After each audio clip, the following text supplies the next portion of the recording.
Do we know her casting yet? Yes, that was Brie Larson. That's Brie Larson? Yes. Oh my God, I can't believe I'm finding this all out live. Which is also very exciting because she's a gamer. She's a gamer, Yeah. So she knows her stuff.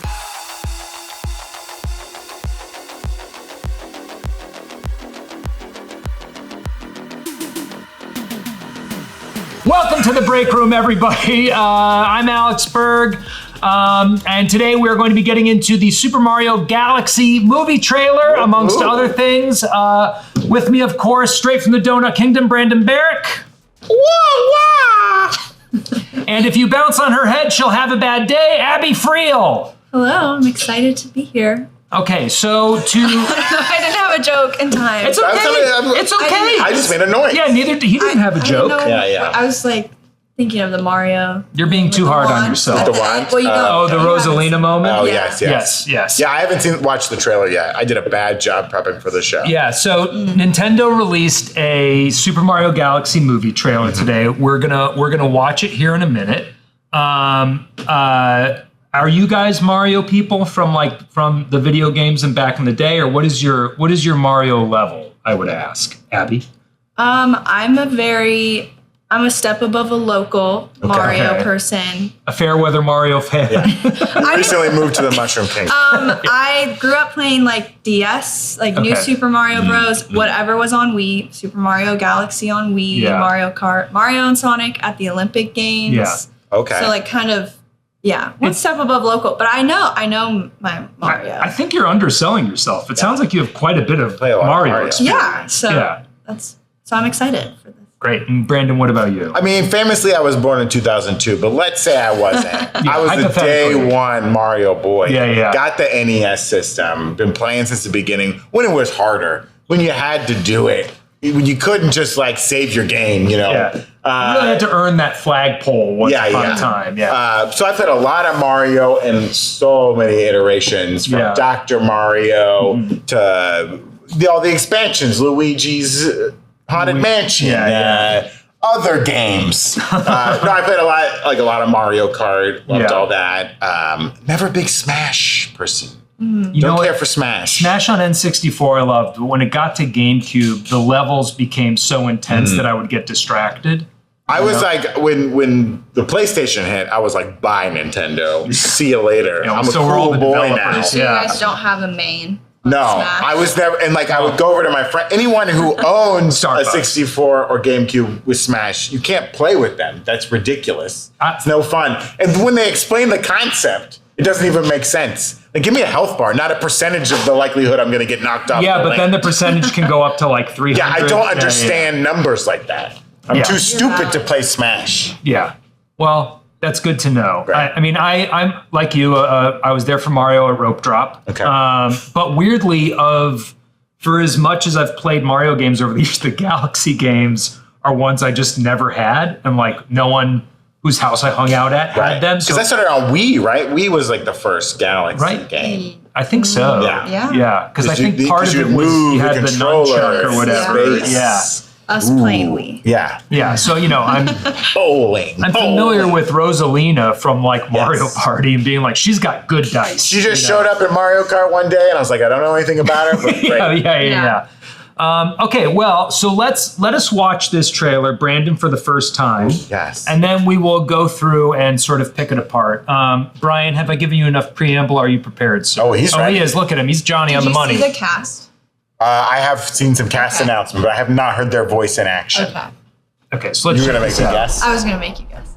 How would I have guessed that was? I was confused about Bowser Jr. I forgot that we had already established that. I don't know. You don't know who? I thought it was Jack Black doing it through a voice modulator, but it's not. It is not. It's Benny Safdie. It's Benny Safdie? Yeah, he's working. Wow, good for the Safdie brothers. I don't know if he's in gambling debt or something.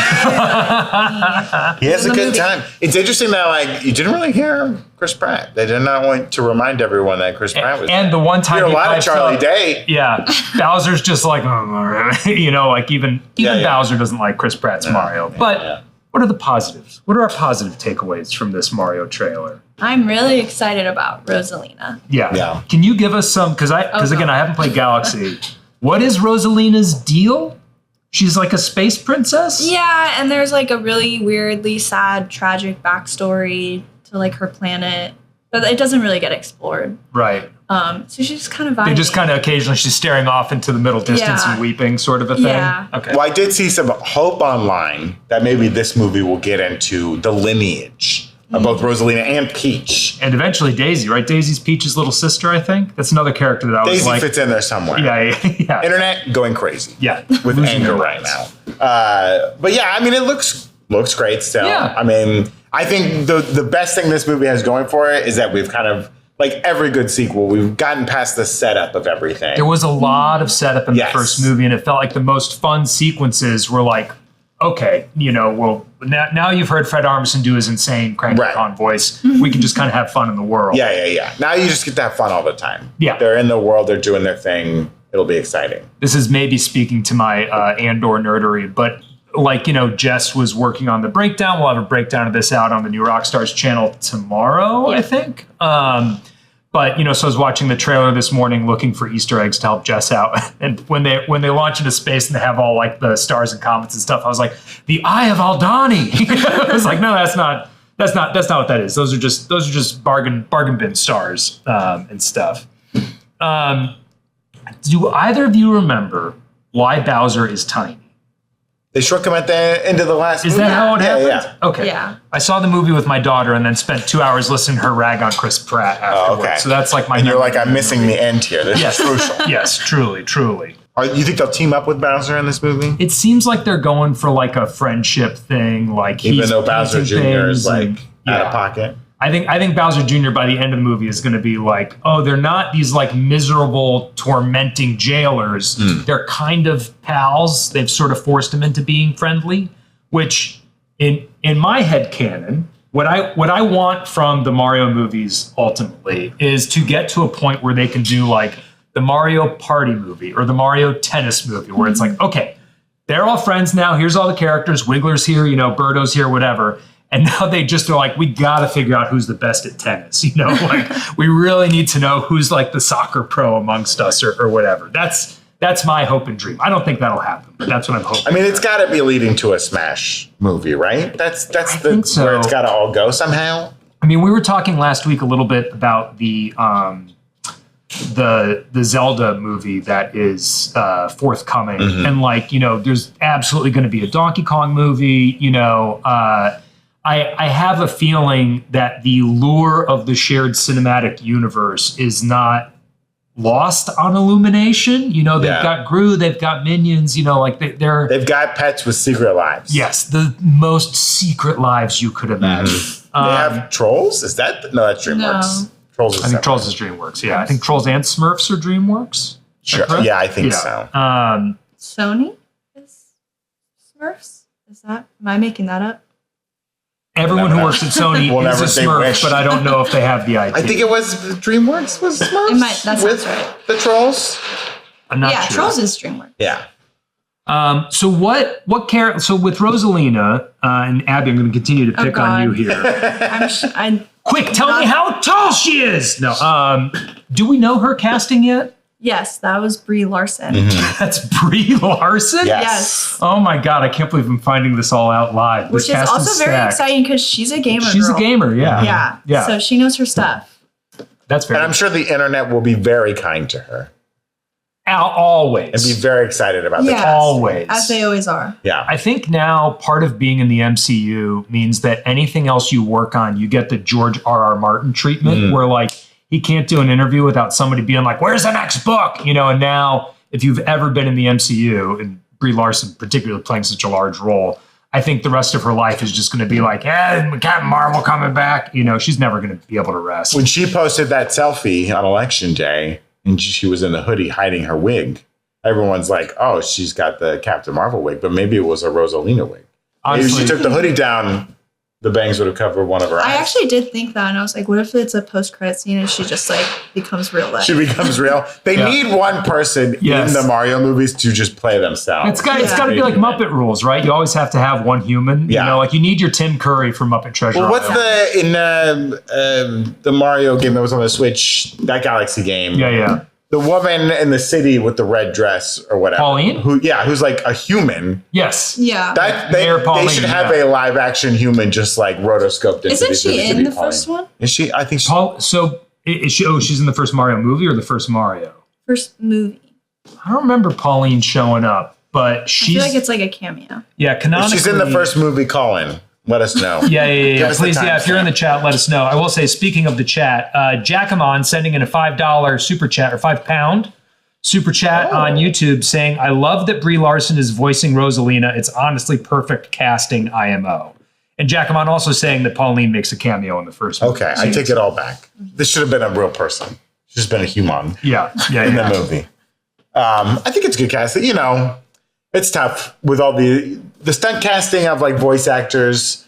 There used to be a time we didn't know who did the voices, and that was maybe for the best. But this seems like a good casting, especially if she's into the games and a bit of a gamer. Yeah, I like that. I mean, it's for me. I'm like you. Like, I don't care if I know the name of the actor going into it. If they're good in the role, they're good in the role. You know, like, and I think one of the things that with voice casting specifically, Pixar has always done so well is like they're casting people who are names, you know, but like nobody went and saw Incredibles because they were a Craig T. Nelson fan. Whoa. Yeah, I know this is Coach. That was a big Coach head. Okay. Yeah. You know, but someone's calling me out on it. It's €5. €5. Still a fake currency. I refuse to acknowledge. When I travel abroad, I pay in seashells. What's that? They're going to send the money back. Actually, they can do that? €5 is way better for us than $5. Yes, thank you. But yeah, so you know, like I'm excited to see it in context, but I think like Charlie Day and Jack Black are examples of like, hey, that's like a name, but it's also great casting. Chris Pratt's an example of like they just put Chris Pratt in the movie. Yeah. You know. So I'm hoping that everybody, Benny Safdie sounded great. You know, he's a delight and everything. He was my favorite part of the Happy Gilmore sequel. Oh God, that's right. Yeah, the guy who smelled which I liked terrible. way better than I thought I would. I think it might be Netflix's most successful original movie. Man, I don't even Not a movie they bought, but a movie that they made from the very beginning. From the ground up. Yeah. It might have been Happy Gilmore 2. I was most impressed by that movie. It goes Happy Gilmore 2, Power of the Dog. In that order. What about, did they buy K-pop Demon Hunters or was that there? Oh, they might have made that on their own. Okay, it goes. That was Sony and they bought it? Was K-pop. Okay, thank you. Oh, okay. Thank you, John on the couch. Kissing Booth.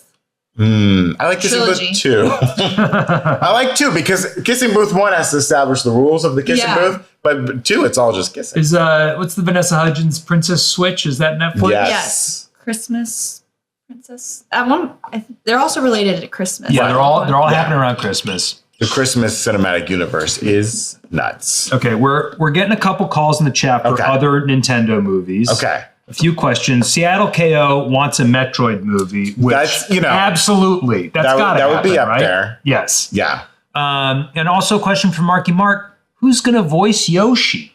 Ooh. I was wondering where even... That was the big thing. People were kind of surprised Yoshi didn't show up in this trailer. Teased at the end of the first movie. But we know he's in the film because he was leaked on a cookie box from Pillsbury. The classic Pillsbury leak. It goes Pillsbury leak, Lego leak. Yeah, then Funko Pop. And then Funko Pop leak. And Mario's riding him. Yes. Whoa. Yeah. So No, but he is. Again, another Rule 34 issue that we shouldn't get into. Yeah. Did you see Shigeru Miyamoto confirmed at some point a few years ago that Mario is punching Yoshi? He's punching him in the back of the head to make his tongue come out. Tongue pop out. Mario's a bad dude. Bap. Mario's a bad dude. That. It's so intense. Will Yoshi Mario's an abuser. Yeah. Animal abuser. Yeah. Will Yoshi have a voice or will Yoshi just be like, wah? Yeah. There he is. Yeah, that's Yoshi. Yoshi, you heard it here first, folks. Yoshi is going to be voiced by John off camera, I think. Oh, off camera John. I can't tell what's going on, but pretty exciting. It's either John or Patty, and I'm putting my money on John. Yeah, I'd love to see a Metroid movie. And like, I am fundamentally, even though I don't love the casting of Chris Pratt, I did grow up on Mario so hard that I'm fundamentally rooting for this to become a major franchise because I just love it. And like, the thing with video games is you have to be able to play them, which means you need a console, which is a barrier to entry. And if this lowers the barrier to entry for people for Mario and that whole like world of characters and stuff, I'm all for it. But there are like, I want a Kirby movie, but I really want a Mario Kart movie. That's like all I want. I just want to see a Mario Kart movie that's like Mad Max with Koopa shells and stuff. This is my dream. That would be intense. I'm here for that. Yeah. I like that better than a Smash movie. I don't need a Smash movie. I'm just saying I think they're leading to it because they can put so many characters. All right. Well, I think a Smash movie is what they do when they're like, oh, we're going to try out if somebody wants these weird characters from Persona 3 to show up in their own movie or something. Like that feels like it's a couple movies out still and will be where they try to like see, well, can we get a Mega Man movie? I know at one point, one of the writers of Deadpool Wolverine was pitching on a Mega Man movie, but I don't know whatever happened with that. But I would love to see it. Yes, and Mega Man is Capcom, of course. Kid Icarus. Samuel Jackson voicing Yoshi. Great idea, Matthews 9. Oh, yeah. Should we move on to another trailer we got this week, also animated? I didn't give Brian the heads up, so we'll see whether or not he can pull it up in time if I fail.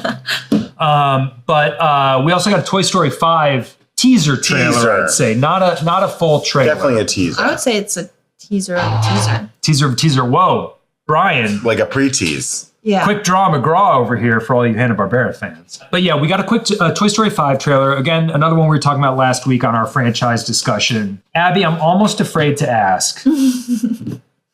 Well, how old were you the first time you saw Toy Story?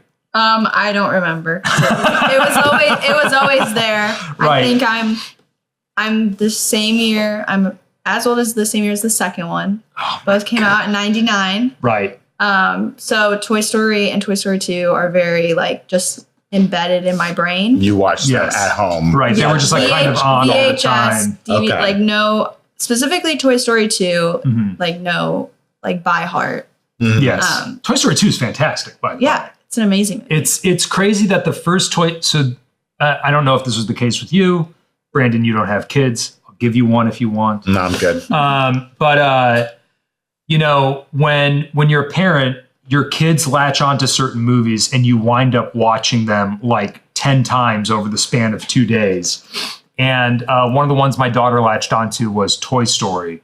And sometimes when kids do that, it'll take a movie you love and turn it into one you hate. Right. I think I used to love a Mickey's Christmas Carol. Now I hate it. It really goes downhill on repeat viewings. Toy Story becomes a transcendent masterpiece. Sure. It's really good. And it's such a shame that Toy Story 2 is sandwiched in between Toy Story and Toy Story 3. Yeah. Because on its own, if Toy Story 2 were the only entry in the franchise, we'd all be like, oh my God, that's incredible. But it's somehow... So you don't like the third one? I love the third one. Oh. I love them all. You're saying like it doesn't, it's not. It gets overshadowed. It gets overshadowed, yeah. Because Toy Story 2 did have like some developmental issues. It got it almost got completely deleted. Yeah. It got rewritten pretty heavily at some point. Like there were some changes made, and that's why there's kind of some weird parts of the movie a little bit. But it's still very powerful. It's incredible. It brought in Jesse, an iconic character. Stinky Pete. Stinky Pete. Fraser Crane himself, bringing Wayne Newton's character in, Big Al's Toy Barn, like incredible stuff. But yeah, I mean, 1 and 3, I think, overshadowed so much. Yeah. And I'm a big fan of 4. People hate on 4, but 4 is really good. I liked 4 okay, but the emotional beats from 4 I really responded to, I thought were hit more with more laser precision in 3. Yeah. But also you get, Duke Kaboom, and that's it's hard, and Christina Hendricks creepy as hell. Yeah. The villains in 4 are really great. Intense. Yeah. I mean, I think the longer Toy Story goes, it opens up a lot of questions of just about how long these toys live. Are you eternal? When does a toy die? Yes. I mean, Forky, again, not a big fan of Forky. Sure. But Forky offers up a lot of questions of like what creates a toy? Right. What gives it sentience? It's kind of like Frankenstein. Yes. It's covering the same themes. Right. Everyone watched that this week. Yeah. What is man? What is monster? What is life in general? Right. Yeah. It's like if a child picks up anything and gives it a personality, does it go on? Do you have to put eyes on it? Does it need a face? Yeah, because most of the toys, I mean, I guess Etch-a-Sketch doesn't, but it can. It creates its face. But even the little tape cassette player that Woody speaks through, it's kind of like has it is alive. At least battery. Right. It's got batteries, crystallic fusion battery cells. But yeah, it's like the longer these movies go, it's like, well, I don't know. And Toy at this Story. point, Andy has passed away. Right. Andy got in a drunk driving accident during Rush Week at Vanderbilt. And can an adult make it can an adult give sentience to something, or is it only through the childlike wonder? Well, in the Tinkerbell world, they established that a fairy is born when a child laughs. Oh, okay, yes. Oh, so maybe, So is it something like that? Like children's powers. Their power makes the toy. Yeah, because that's kind of how Forky comes about in 4, right? She created him. She built him. Not thinking about whether or not she should. I'll say it. Ooh. I hate Bonnie. See, I don't like Forky, so this whole side of it. What don't you like about Bonnie? What? I just think she's ungrateful. I think she's a Gen Z. I think, and I'm excited to talk about the teaser because I think she'll display her ungratefulness. Everyone's going to see Bonnie's true colors. Yeah. You're talking about this like we're about to watch a new season of Real Housewives or something. No, I know. Like she's a rat and a snake. No, I just think kids now, they get distracted. I completely agree. iPads are the evil of the world in terms of children. Yeah. My Toy Story 4 take is that that's not my Woody. Interesting. That Woody wouldn't leave? Yeah, I just think that he's got to be shackled to a new child just because Andy gave him away. I just think that he can't be free. I just think he wouldn't. I think he was stigmatized by Bo Peep a little bit, and I think he would never be like roaming the world. But maybe he saw Bonnie for who she truly is, and it's like, I gotta get out of here, dude. Yeah, you're right. Bonnie sourced. Well, should we pull up the teaser here? Let's see this teaser, and then we'll rag on Bonnie some more. Yeah. And will the iPad have the tablet? We shouldn't call it an iPad. Yeah. The tablet, will it have sentience? You know what I mean? Like, is it because she plays with it? Does that give it the ability to know things? Or is maybe that's what's scary? Is it like it's not real? Oh, okay. Like they can't even speak to it. It's a disgusting. You're saying it's AI commentary? I don't know. That was a theory. Well, yeah, that's what we're here for. We're here to theorize. Like they think they're speaking with it, but it's not actually speaking. They think it's a toy, but they're going to learn that doesn't have feelings. Worse. Right. Yeah. Maybe it's like a drum machines have no soul kind of situation. But is that going to be the commentary of this movie? Well, because most Pixar movies, right? They find balance in the end. It's like you can have both things. You can have your electronic tablet and still have your imaginative playtime. Will they get along with the iPad, the tablet at the end? Or are they going to stick to their guns and say, this is bad? I think they need to fry the lily pad. Puncture the lithium battery and spray hot gas all over it. Put it in boiling hot water with no rice. Okay. I don't know.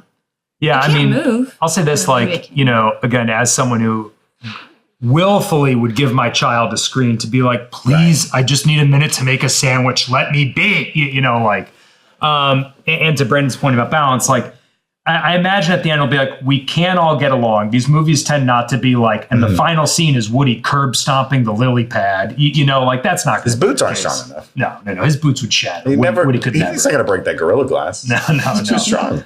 But it does feel a little bit like it's the idea of like outsourcing your imagination to a thing rather than playing with the toys yourself, which also anybody who has a kid in their life, whether it's like a niece or a nephew or a child or a sibling or whatever, like there is an age where you can't buy them toys anymore and it throws the entire family for a loop, and like that kind of disorientation as a parent, I am excited to explore with the Toy Story. At my niece's house right now, there are bins full of American Girl doll paraphernalia that is no longer of value to them. Yes. Yeah. Thousands of dollars of stuff. And it's just like it doesn't work anymore. Now they just want makeup. That's all they want. Yep, that's it. There was a year where all my daughter wanted for Christmas was Sephora gift certificates, and I think she was 10. I was like, it feels like it's happening too soon. Because the end of the first Toy Story movie, they're scared of the dog. The dog shows up. Yeah, that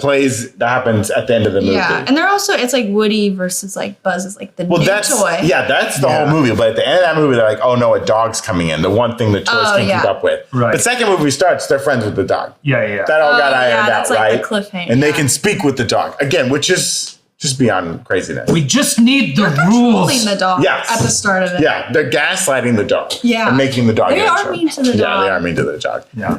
But he deserved it. He probably ate several of them at some point. Oh, yeah. Now, like, how are they going to get along with tech? It's not going to work, right? So that by the end of the movie, they're just over it. Well, I'll say this. There was an app that, a Disney app that I had when my daughter was young, where you could take like, one of the Disney princesses and pick out a background and then like move her around and it would record it. And when you talked, like her lips would move. Okay. So that you could like tell your own stories and stuff. And so like, maybe there's like a world in which it's like, oh, we can actually have more imagination if we use this thing as a tool and not just like outsource everything to it. You know? Do you think the end is going to be like her with the lily pad, like recording them? Oh, like making making more memories. So she Gonna be like the She end wants of- to go to film school Yeah. at the end. Yeah.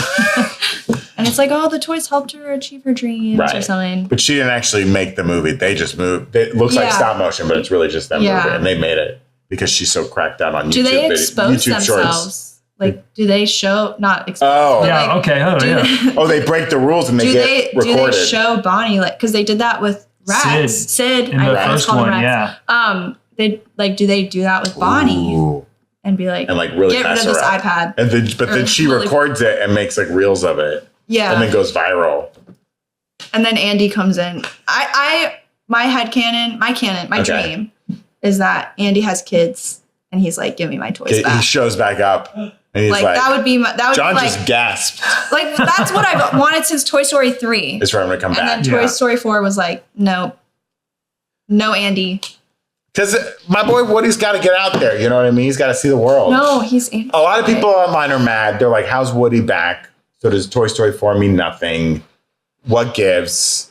How is Woody back? How do you think we get Woody back to the gang? And where's Bo? I think he cheated on Bo. You think he cheated on Bo? And Bo I think was Bo like, cheated bye. on him. Bye. Yeah. I think Bo's like, With Duke Kaboom. Yeah, I think Bo's like, you've been living in a child's bedroom for too long. Yeah. Wake up, buddy. I don't got my sheeps no more. We've got speaking of Toy Story 4, we've got a $5 super chat from Mafeep9. Thank you, Mafeep. Saying, keep in mind, Quentin Tarantino refuses to watch Toy Story 4 because the first three are a perfect trilogy. Right. Yeah. Quentin Tarantino, famously not cranky guy. No.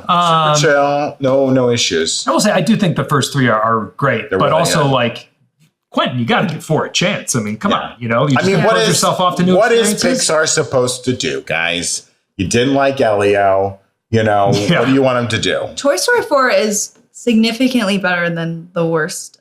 The worst of 100%. Pixar. 100%. By mile. These are their best characters. They're gonna keep using them. They went back to the monster. Well, that worked out okay for them. Inside Out 2, a big hit, but we can't just keep doing those. Lightyear. They did Lightyear was a movie. It happened. It existed. It happened. Cars was never really theirs, right? They were kind of forced into Cars. Cars always felt like Cars was like a Disney project. There was a little bit when Pixar and Disney split ways. Yes. And Disney started working on Cars and they got back together. But now it was already happening and they kind of had to Pixar had to be a part of it. And I know people because it breaks the formula. Yeah, I know they have a lot of love for Cars. There's people who have a lot of love for Cars. Right. But Cars always felt to me like a little bit more of a DreamWorks property that happened to accidentally be Pixar. Mm-hmm. It doesn't quite have the same nuance and laser guided missile emotional beats that Coco does or something. Right. And they're making a sequel to Coco, which again, it's going to rip my heart out. Oh my God. Emotionally destroy me. I don't want them to ever touch Wall-E again. Wall-E is just perfect. It's too weird. And I can't go back to that either. It's too devastating. Yeah. So yeah, they're gonna keep hitting this Toy Story well. 3. They're making an Incredibles 3. Incredibles 2, while not as good as Incredibles 1, has incredible. Some of the action sequences in that movie are all timers. When she's protecting the ambassador and jumping from the other airplane, and it's so I trust Pixar broadly. I trust them with their sequels broadly. Mm-hmm. I am curious about this one because I did feel like Toy Story 4 didn't quite hit me as hard as the earlier Toy Story sequels did. Will I go watch it in theaters with my daughter? Absolutely. I will make her see it. She won't want to. I'll drag her there. But Is Randy Newman gonna bust out another jam for this? Has he got one left in him? I would say his songs for Toy Story 4 were bops. Yeah, that's what I mean. Randy Newman's a bop maker. He knows it. He's a bop. He's king of bops. He knows it. I mean, Who did the Jesse song? Was that Sarah McLachlan? Yeah. God, that That's one is a good killer. one. That one's right to your heart. And that's like So what you were devastating. talking about with like the makeup and stuff. Like that's like Jesse's old owner. That's what that's all. Maybe that's what this already movie's like been. about. They've already They hunt down Jesse's owner. maybe They make her it's- pay. Well, isn't there a fan theory There that is a fan. she's Andy's mom? Yeah, there's that fan theory. Yeah. Oh. It's not bad. It's not a bad fan theory, but the world is bigger than that. Yeah, I don't Sid- want this to be I would like a see Sid Skywalker return. thing. Oh my God. What if Sid is Bonnie's What dad? if Bonnie, or I was going to say, what if Bonnie starts dating like Sid? She's getting Yeah, groomed. Sid's a bad Sid guy. needs to go to jail. Sid's a bad guy. Yeah, his kid. Wouldn't that be a good reveal that Sid is Bonnie's dad, and the toys have? Well, have we maybe seen she's a the child of dad? divorce. They haven't seen the dad yet. I mean, Andy's the child of I think we've divorce. seen, Dad's not around. yeah. Andy's mom's a single mom. Yeah. I think We don't know what Bonnie happened. has parents. We seen Bonnie's dad. I think so. We got to get Sid back in here somehow. What if Well, he's Sid's... the trash guy in the third one. Is he? There's a guy picking up trash Oh, and he has has Sid's the shirt? Sid shirt on. God, he couldn't even afford to get a new shirt. I mean, Man. Sid comes from a broken home. That house. Yeah, is- yeah. His dad was an alcoholic. Yeah, it's a Sid's mess. tweaked. Sid reminds me, I had friends when I was a kid who would buy the G.I. Joe like 12-inch figures Mm-hmm. and then go to the hobby shop and get rocket, Yeah. model rocket engines. And you just blow them up. You just set them on fire. I didn't blow up much, but the G.I. Joes, you could take the little screw out of the back and you could reassemble the part. You could mix and match the legs and Yeah. torsos, and that was always fun. Yeah, we did that with the Ninja Turtles. Yeah, that was a good. But that wasn't torturing the toys. No, I didn't think so. Now, Tim Allen was on being interviewed recently, and he did talk a little bit about this movie, and he mentioned like one of the plot points is like there's a shipment of Buzz Lightyears that they come across. Oh, there's a lot. And there's gonna be a lot of Buzzes. Kind of what they did in the second one. They're like, it sounds like we've already I done know. that. Well, that's what they like to do. Go back to the wall. But that seems like it's going to be a plot point. There's been reports that like this is kind of a more Jesse focused movie. It's a little more into Jesse. I mean, maybe Woody's not even in this movie. They just used it in the teaser because they're trying to get people. I will say Jesse's been done dirty. You think so? The last. She was a Toy big Story part of 4, two. She was she's just two, not- and then she Yeah. just, not really around. Yeah. Well, Bo had to have her time to shine. Yeah. Jesse's got a lot in the parks. Bo's got nothing. Yeah. All right. She's not even in the third one. No. I'm going to move us along here just because I know we started late. Okay. Want to get out of here on time. Let's do just a quick two items I want to get to. Okay. One, we also got news that Alien Earth is coming back for a Love to second hear it. season. Love to hear it. Around the office, we were big fans of it. Overall, I liked it much more than I didn't. Thoughts on Alien Earth? Were you fans of Alien Earth? How do you feel about a season 2? I thought it was okay, but then when it ended, I was like, oh, I would like to see where this goes. Yeah. But I did not hear anyone outside of this office talk about it. And so I thought that was the one and see, done. I was part of a rich, elder millennial nerd community who was really into the adventures of Guy Yeah. and wanted more from the T.S. plants. Ellis. Yeah. Yeah. I mean, I really liked the show. It's very weird, Yes. weird stylistic choices, especially with all the Somewhere Ice Age. between a Fargo and a Legion. Yeah, the crossfading of the Ice Ages, the weird. Yes. The Peter Pan stuff was like too much. It really got old fast. Yes. But I think you're supposed to hate it because you're supposed to hate Boy Wonder or whatever. what was Boy his- Cavalier. Oh, yeah. Here's my main gripe though. If you're not bringing back my boy Oliphant for season 2, I've got no interest. He was because so good. He was kind of destroyed by the end of it. So now maybe you got another model sitting around. I mean, what I did like about the show was exploring Earth in like the Whalen-Yutani universe and what the planet run by like 5 corporations is like. Yeah. Like that was very interesting. And like, the little bit of Whalen-Yutani we get with the weird samurai armor and all that stuff. Like I'm into more of that. Yeah, let's see what happens on this island now that, the Synths have taken over. Yeah. It is kind of weird how it all fits into the timeline big picture, because we know in the future of like the Alien franchise, like Synths are still, humans are still alive and synths are still kind of relegated to being synths. They're not in charge. They're mostly so like does servitude. this uprising get put down somehow? Yeah. And what does that look like? Yeah. I guess that would be interesting to Was to look Predator into. Badlands before? Predator Badlands is set at some unknown point in the future. Okay. Because so we don't know if it's like before or after. No. I mean, it's probably definitely after. Yeah. But we don't 100% know that. Yeah, we're not sure. And yeah, you know, with the Timothy Oliphant of it, like, you know, it does seem like between Romulus and Badlands and then Prometheus Covenant, which you know more about than I do, it does seem like they're establishing like, oh, you can have a model of synth.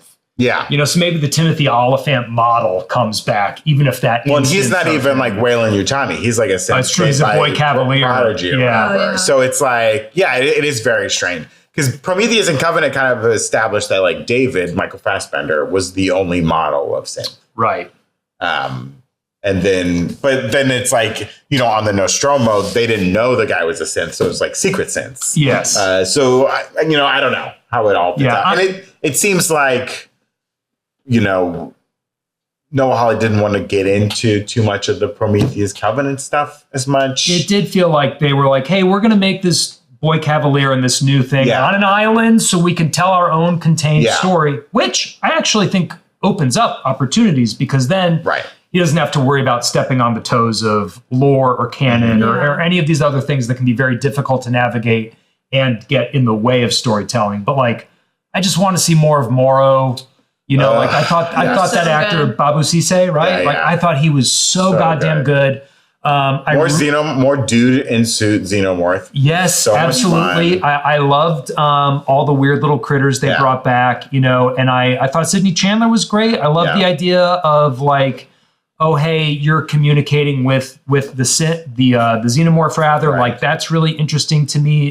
The Xenomorph, seeing her as like a mother figure opens up a lot of interesting stories to tell. So I'm very excited for it. They just announced it this week, so who knows if that means it's a weird show. Give me more weird shows. Give me more I weird can't shows. predict what's going to happen. Yeah, like that's fun. Let's also do a couple of super chats and such, and then we'll say goodbye to all. We got a 129 peso, I think, super chat from David Beltran on YouTube.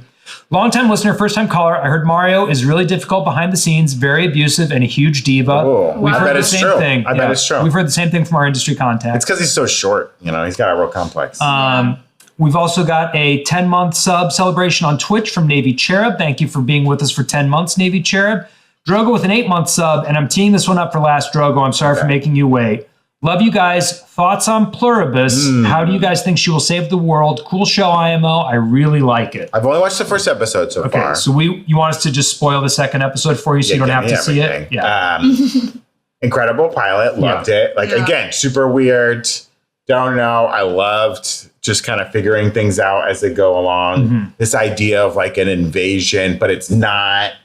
Yeah. It's like a very different way of doing it. I laughed way more than I thought I would. Like, yes. I love like the music, like was very interesting. Like a old timey, like Twilight Zone kind of sci-fi music was fun. I'm just interested to see where this goes. Like very strange. Love the tease of like, there's 11 people around the world. Feels very like who are the Cylons. Right. That was very Battlestar Galactica, right? But yeah, I mean, again, subversive, strange, taking a format we know. You know, my wife was pointing out like, it's when she was explaining to someone, she's like, it's kind of like The Walking Dead or like The Last of Us in that it's an infection in a way, but it's very different from all that. And I just love groups of people talking together at the same time. It's always fascinating. Yes. They did that on Gen V too this season. Yeah. When Cypher takes over. Yeah. Abby, what about you? Thoughts on Pluribus? I loved it. I loved how they like there's the mystery in the pilot, and then they're like, actually, here's what's happening. And it almost makes it more mysterious because you're just they're telling you everything. They tell you it, and you're like, how the heck would you get out of this? Yeah, I mean, in the pilot, when the Secretary of Agriculture is like, we don't really know how it works. I'm like, great, beautiful. Yeah. So I happen to be wearing a suit. Chirons were killing me. Me and Ann were dying at You the are safe, Chirons. don't worry. Your life is your own. Yeah, I mean, I'm really liking it. I not intentionally because of Pluribus, but I just happened to rewatch Breaking Bad and Better Call Saul earlier this year. And as I was watching them, was reading along. In Alan Sepinwall has like collected his sort of reviews and analysis for both, which includes a lot of interviews with Vince Gilligan. And something that Vince Gilligan very famously does, and Abby, this is to your point where you're saying like, oh, they tell you the mystery, and now that makes it more mysterious. Like he's the opposite of J.J. Abrams. You know, like he is like, hey, we're just gonna like let the audience in on it, and then we'll figure it out. He tends to write things that feel right in the moment and then make the show figure out how to justify it later on. And it's interesting to see a show with kind of a big central mystery like this invasion type thing happening, knowing that he's going like, yeah, I don't know. We came up with the idea and then we'll figure out the ramifications. Like it feels fun to kind of be on the same page as the writer's room, as opposed to intentionally being kept in the dark. Yeah. I'm really enjoying it so far. And I also love that, like, the idea of an apocalypse being like, what if everybody got along? Right. It's like that's a nightmare. Better. It's for the best in a way. Like on its surface, it seems better, right? Yeah, there's some thoughts on that in the second episode that I won't spoil because you haven't seen it yet. But it is a really interesting take on the end of the world. Yeah. Okay, well, I feel like we should wrap up. We've been going about an hour. Any final thoughts on anything we've discussed? Speak now or forever hold your peace. I don't know if that's anything we discussed. Bring back Woody. Bring back Woody? Bring back Woody. Bonnie's the worst. Bonnie's trash. And bring back Sid. Work Sid back into the franchise. You know what? I'm going to take a hot take. I think Sid's the hero. Ooh, you know, every movie needs an audience proxy, and for me, that's Sid. He is a victim. Yeah. So, okay, great. Yeah, Sid. Okay, we're all +3 on Sid. Yeah. Okay, great. Well, thank you for watching The Break Room, everybody. We'll be back on Friday. In the meantime, please like and subscribe. Check us out on Twitch and what's the other one called? YouTube. Ever heard of it? Yeah, once or twice. Check out nerdriot.shop. Yeah. Buy some of these sick teas we've got. We've got this new Vecna Puffs teas for you. This is a new tea coming featuring Red and Blue Guy. And we got Doc Ock with Spidey in the shades there. The little tip for you at home, if you buy this shirt, cut a little hole right here in the lips and you can feed him stuff during the day. You can if you want to just like cram a couple of candy bars into your belly button or something, that's an option. Nerd Riot provides storage for later. Yeah. And also, we just had a new video go up on The Witching Hour earlier today. Gina Ippolito doing an essay about Freddy vs. Jason and why this is the crossover that works. Please go watch it. I've not watched it yet. I'm excited to. I've liked the others in the series. Don't forget to check us out on NR Underground on Supercast. We have a bunch of podcasts there for you. And I believe that's it. Well, quick, thank you, Juco Man, for the 22-month sub. And Beltalota gifting out one sub. Beltalota. Any good Belter would do. Hell yeah. Better than any Martian, better than anyone from Earth. That's for sure. Okay, that's it. Thank you, everybody. Thanks for watching. Bye. Bye.